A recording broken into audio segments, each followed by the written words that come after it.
raccontare da maschio con una sensibilità diversa, che poi una sensibilità che ovviamente si riverbera anche nelle fotografie, non è esaustiva del rapporto, diciamo, di relazione madre e figlia. Per cui è durato tanto perché ci sono stati molte preoccupazioni, problemi da parte mia, nel senso di non riuscire a rendere questa relazione da un punto di vista, diciamo, così, neutro, mettiamola così, insomma, e quindi che invece diciamo che il lavoro, la sensibilità femminile sarebbe stata molto più semplice nel raccontare questa relazione, però a me piaceva raccontarlo, per cui è una visione mia, una visione prettamente maschile, diciamo, che però, insomma, malgrado tutte le preoccupazioni, le mie, sì, i dubbi, però, insomma, aiutato anche da un gruppo di donne, in questo caso, che hanno espresso, diciamo, il loro parere, che mi hanno incoraggiato, criticato. È un lavoro che poi è venuto alla luce, insomma. Il fotografo ha in testa, diciamo, un certo tipo di racconto. Dopo aver fotografato, queste fotografie come dire, vengono viste da altri che vedono altre cose, quindi le foto prendono magari, diciamo, un significato e una piega diversa, anche diciamo, il significato che poi queste foto vogliono raccontare. No, non ho una foto particolare a cui sono. Diciamo che il lavoro in sé con questo connubio, questa racconto anche letterario con le poesie, diciamo, di Anna Cristina, a me è piaciuto perché le poesie raccontano le foto, raccontano un po' la storia, rafforzano anche la storia, rafforzano anche questo legame. Questo, insomma, ha messo Ora, soddisfatto. l'approccio a queste fotografie è stato innanzitutto emozionale. Io le ho viste una ciascuna. Ecco, scritto, non ho visto il lavoro tutto insieme, mi sono lasciata emozionare. Prima di tutto perché credo che sia il canale che poi alla fine conta di più anche fra proprio madre e figlia, perché è un canale illogico, ecco, è l'emozione che ti porta a confrontarti, a dialogare. Questo lavoro di Pietro Basocco davvero mi ha permesso di parlare con tutte le madri che ho avuto io, ma che abbiamo avuto tutte, con le madri, diciamo, che hanno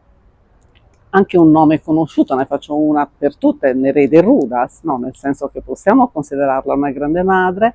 ma anche con tutte quelle madri il cui nome è impresso solo nel nostro cuore, perché sono state le nostre nonne, le nostre vicine di casa che ci hanno fatto da nonna, tutte le mamme, in modo da ricostituire forse oggi, ai tempi odierni, proprio quello che dice Sonia Borsato nella prefazione, è che è proprio quell'album di famiglia. Quindi io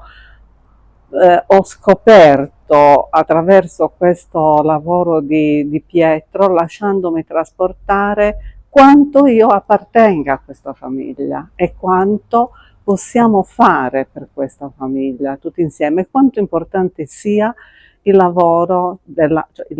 l'emozione, il rapporto tra madre e figlia, perché passa tutto da lì, passa tutto da quel latte, la nostra stima, la nostra autostima, che poi è la prima base, il primo gradino, perché noi, cioè la prima soglia, perché noi camminiamo nel mondo così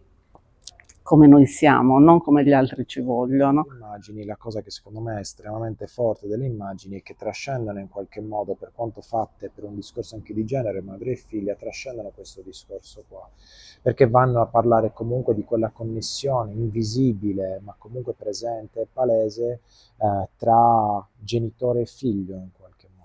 La cosa che infatti secondo me salta all'occhio nel momento in cui ho iniziato a vederla, non riuscivo più a guardare le foto se non focalizzandomi su questo punto centrale, è lo spazio proprio tra i soggetti. nel senso visi, identità, eccetera, vanno quasi a svanire, ma si crea questo spazio vuoto tra i soggetti nelle immagini, che è quello spazio tensivo, potenziale, dove realmente questa connessione si risolve, ma si risolve in una maniera invisibile, tanto invisibile